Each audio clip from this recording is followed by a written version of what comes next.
So we know that the past few months have been tough for the transport business owners. With uncertainty in terms of economic environment, we've been through a lot. You've probably seen exchange rate volatility, rise in interest rates. Despite all of this, it's great to see how the guys have adapted. Clients ask us two things. Do we understand their business? So do we have a deep understanding of what their business is?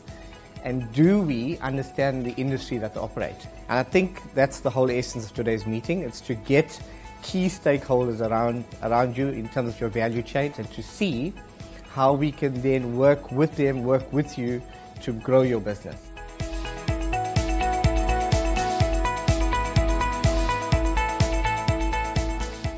If you buy a truck on 2 December this year and it can go faster than 80, it would not be roadworthy.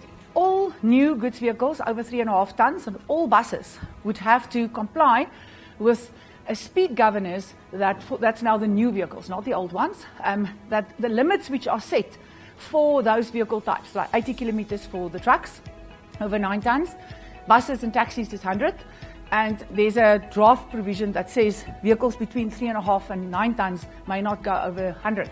That they must have a speed governor in that would not allow them to go faster than what those speeds are. There will be 5 yearly changes of the number plates. You will only be allowed to use metal plates. So if you have a big fleet, you will have to start looking at budgeting for something like that. The new number plates sounds like they may be something between 300 and 500 rand a set, as there's going to be QR codes in it and so forth. And it's, although small amounts, if you have lots of vehicles and you need to change them all the time, it starts getting a budget item.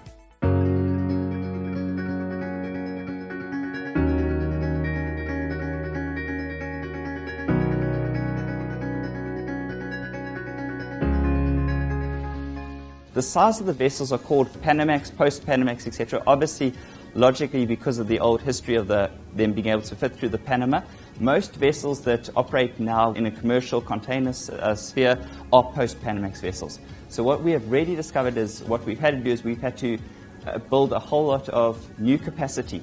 Effectively, our berths have had to go deeper and our cranes have had to go higher, simply because they will no longer fit the new profile of the vessels. So when we say post-Panamax, this is the acceptable standard of cranes.